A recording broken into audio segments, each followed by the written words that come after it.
जय जोहार संगवारी हो सब्सक्राइब करो आपके अपन यूट्यूब चैनल श्रद्धा भक्ति ला और घंटी के बटन ला दबा के संगे संग ऑल नोटिफिकेशन ला घलो दबाहू जेमे आप मला देखे बर मिलही रामायण भक्ति के गीत के वीडियो सबसे पहले।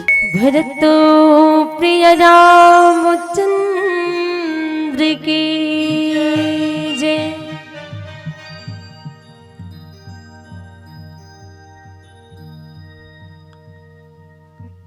डारल टूट के पाना गिरे देखो भुइया मजे। डारल टूट के पाना गिरे देखो भुइया मजे। डारल टूट के पाना गिरे देखो भुइया मजे। डारल टूट के पाना गिरे देखो भुइया मजे। डारा होगे सुनागा ए पाना के बिना गा। डारा होगे सुनागा ए पाना के बिना ना। डारल टूट के पाना गिरे देखो भुइया मजे। डारल टूट के पाना गिरे देखो भुइया मजे।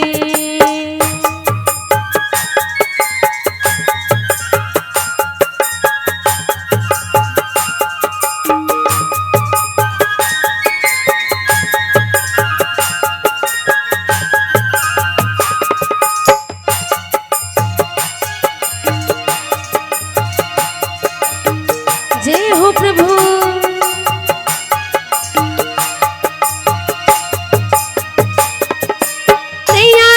बड़ोड़ा थोकिन पानी बदल नहीं आए जी। पानी बदल नहीं आए। जय हो। नहीं आए बड़ोड़ा थोकिन पानी बदल नहीं आए जी। पानी बदल नहीं आए। नहीं देखे बैरे डारा पाना के काबर लगाए जी।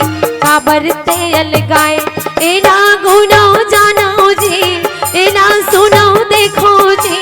एना गुनो जानो जी। एना सुनो देखो जी। डारल टूट के पाना गिरे देखो भुइया मजे। डारल टूट के पाना गिरे देखो भुइया मजे।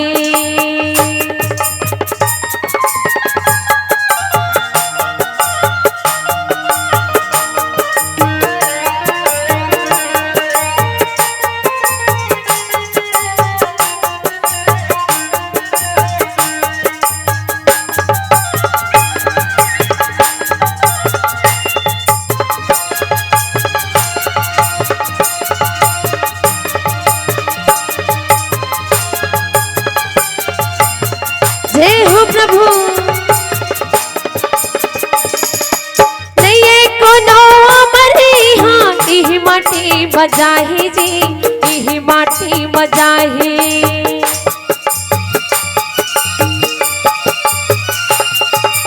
जैसे विधाता भेजे आही आही वही जाही जी। आही वही जाही। नहीं कोनो मरे हाँ सब वही मजाही जी। सब वही मजाही। चंदा सूरज उगे जी ओकर के हिल बुरे जी। चंदा सूरज उगे जी ओकर के हिल बुरे जी। डारल टूट के पाना गिरे देखो भुइया मजे। डारल टूट के पाना गिरे देखो भुइया मजे। डारा होगे सुनागा ए पाना के बिना ना। डारा होगे सुनागा ए पाना के बिना ना। डारल टूट के पाना गिरे देखो भुइया मजे। डारल टूट के पाना गिरे देखो भुइया मजे।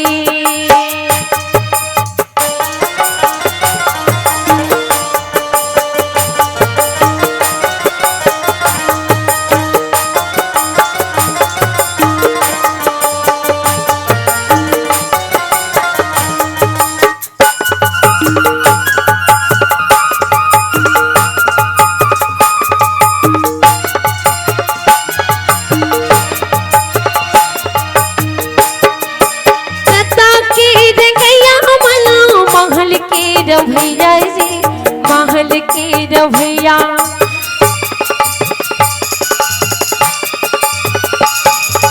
हाथी घोड़ा के चढ़ैया वो मन कई डगरी के रंगैया जी, कई डगरी के रंगैया।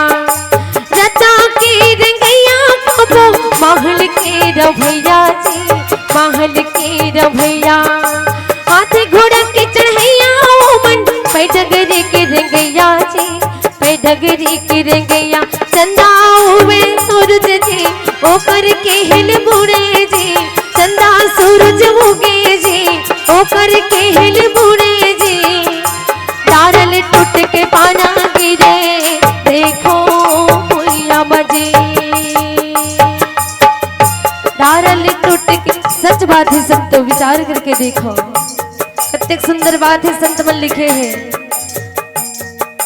तारल टूट के पाना गिरे देखो भुइया बजे, तारल टूट के पाना गिरे देखो भुइया बजे। तारा होगे सुनागा ए पाना के बिना ना, तारा होगे सुनागा ए पाना के बिना ना। तारल टूट के पाना गिरे देखो भुइया बजे, तारल टूट के पाना गिरे देखो भुइया बजे, तारल टूट के पाना गिरे देखो भुइया बजे, तारल टूट के पाना गिरे देखो भुइया बजे। एक भैया मुलाकात है, दीदी आप लोग गायिका हरो तो ये सुंदर सा भजन आपके पास तैयारी है का?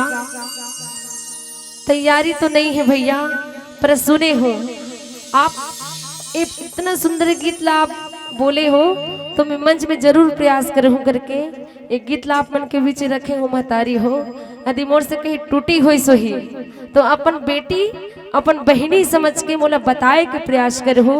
अब ये सुंदर सा गीत वास्तव में काया से संबंधित गीत है, हर इंसान विचार करे के बात है। हमर कभी मन कतिक सुंदर अपन काया के संबंधित अतिक सुंदर सुंदर गीत की रचना करते, जो एक गीत की रचना करे हैं और जो गाय है कविता वासनिक दीदी में ये मंच से हृदय से प्रणाम करत हो, जय जोहार करत हो। भरत प्रिय रामचंद्र की जय।